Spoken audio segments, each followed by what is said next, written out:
Este é um dos mais importantes casos de pouso ocorrido em Valençole, na França, em 1º de julho de 1965. A testemunha foi um agricultor que, segundo os pesquisadores do caso, seria incapaz de inventar tamanha história.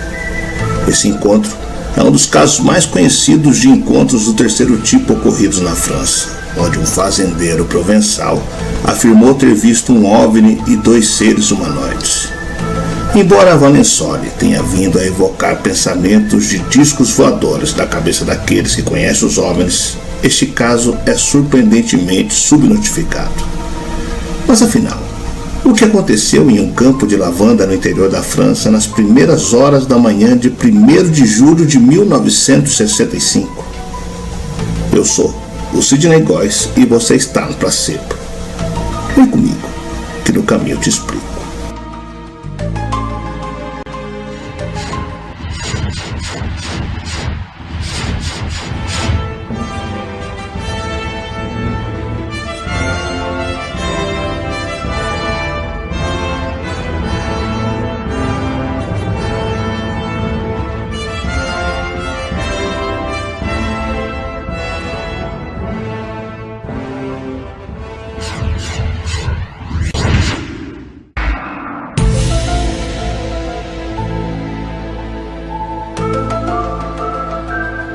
Naquele dia, o camponês estava na sua própria propriedade realizando trabalhos rotineiros.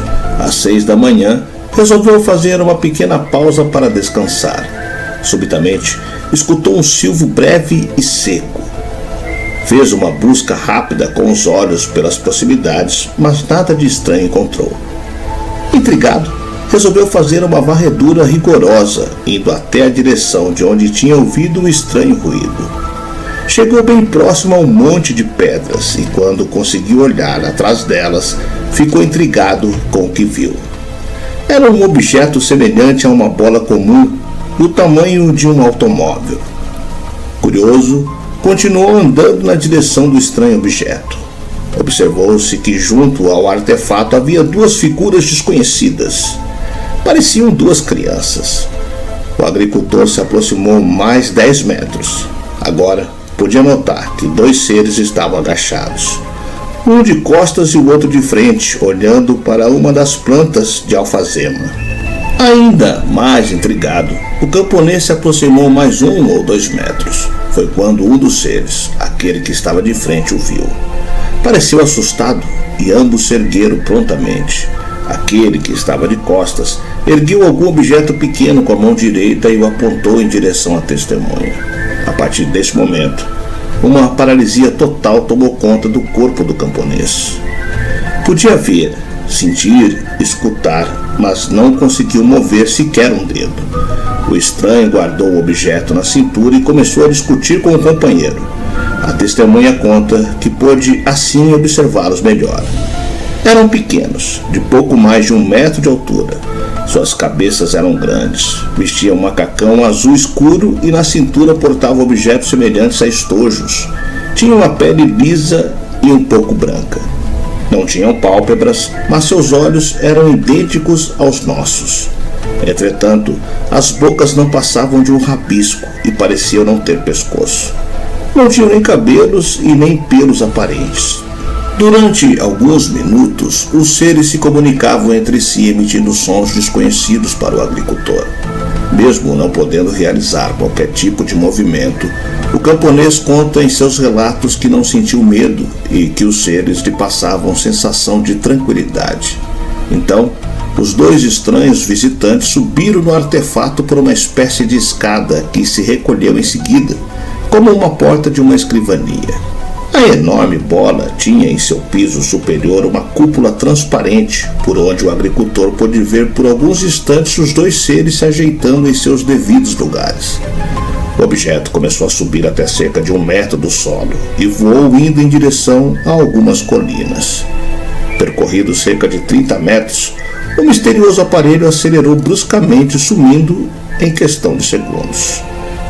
A testemunha ainda ficou paralisada por 10 a 15 minutos, tempo que não sabe ao certo estimar. Depois recuperou totalmente os sentidos. Maurice Masse era um lavrador honesto, sincero e valente.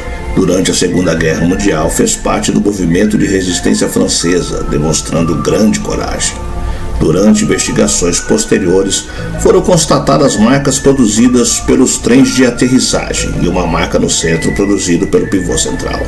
Dentro do buraco, a terra tinha a consistência de uma lama líquida e logo tornou-se dura como cimento. Além destas marcas, havia um rastro por onde o objeto passou durante a decolagem, onde a vegetação estava afetada. Estas plantas secaram e morreram com o tempo. Dentro da marca principal, as alfazemas secaram. Seus caules ficaram esmagados. Fora do círculo, as plantas estavam normais. Por vários anos nada cresceu ali. Dentro do círculo, foram coletadas amostras de terra que foram submetidas à ultravioleta.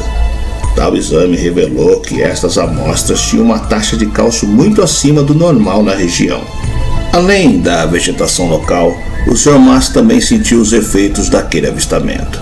Ele rotineiramente levantava-se cedo e deitava-se tarde, sendo muito trabalhador. Ele não dormia mais que 5 horas por noite. No quarto dia após o incidente, ele se abateu, tomado por uma terrível vontade de dormir. Sua esposa e seu pai precisavam acordá-lo para que ele pudesse se alimentar. Ele também apresentava um ligeiro tremor nas mãos que durou até agosto de 1965. A investigação não descobriu muita coisa. Não havia nada na vida de Mas que apontasse para ele ter inventado a história. Nenhum sinal de uso de drogas ou doença mental que poderia indicar alucinações, ou dívidas pendentes que poderiam indicar a necessidade de criar uma situação para lucrar com essa história. É provavelmente por isso que ainda estamos falando sobre isso hoje. O caso Valensole é considerado um dos relatos clássicos de OVNIs. As investigações por agências oficiais e civis confirmaram a sinceridade e o bom caráter da testemunha. O estudo de laboratório do solo e das plantas afetadas confirmou a ocorrência de um evento incomum.